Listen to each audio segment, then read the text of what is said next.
السلام علیکم گائز، ٹھیک اینڈ ٹھاک پروگرام میں خوش آمدید۔ اچھا، میں آج نا ایک آپ سے دل کی بات کرنا چاہتا ہوں۔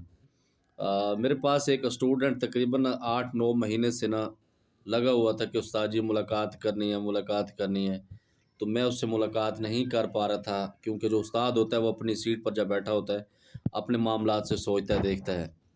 اس کی وجہ یہ تھی کہ وہ دور سے آ رہا تھا، سیال کوٹ سے۔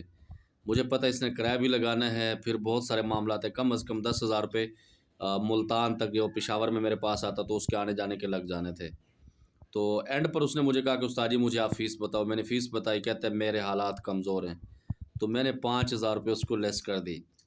آج دوبارہ اس کا میسج ہے، استاد جی 5,000 روپے اور مجھے چھوڑ دو، اور آپ یہ نہ سمجھنا کہ پٹھانوں کی طرح میں آپ سے رعایت کرا رہا ہوں۔ تو میں نے اس کو جو میسج کیا وہ میسج آپ کو بتا رہا ہوں کہ میرے پاس جتنے بھی لوگ علاج کے لیے آتے ہیں یا پھر عملیات سیکھنے کے حوالے سے آتے ہیں، تو جو میں ڈسکاؤنٹ کے ساتھ فیس بتا دوں نا، اس کے بعد مجبور نہ کیا کریں، ورنہ پتر استاد ہی ہوتا ہے۔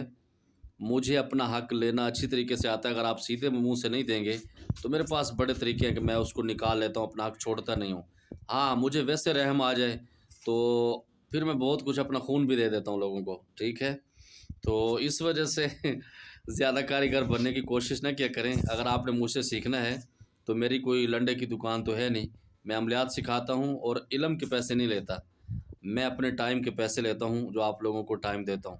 تو اس وجہ سے ڈسکاؤنٹ پہ ڈسکاؤنٹ نہ کیا کرائیں، ورنہ پھر مجھے بہت سارے طریقے آتے ہیں، اور بڑے اچھی طریقے سے میں پھر گھی سیدھی انگلی سے اگر نہ نکلے تو ٹیڑھی انگلی سے میں بڑا زبردست قسم کا گھی نکال لیتا ہوں۔ تو آپ سب کا بے حد شکریہ، اور ٹھاک پروگرام میں خوش آمدید۔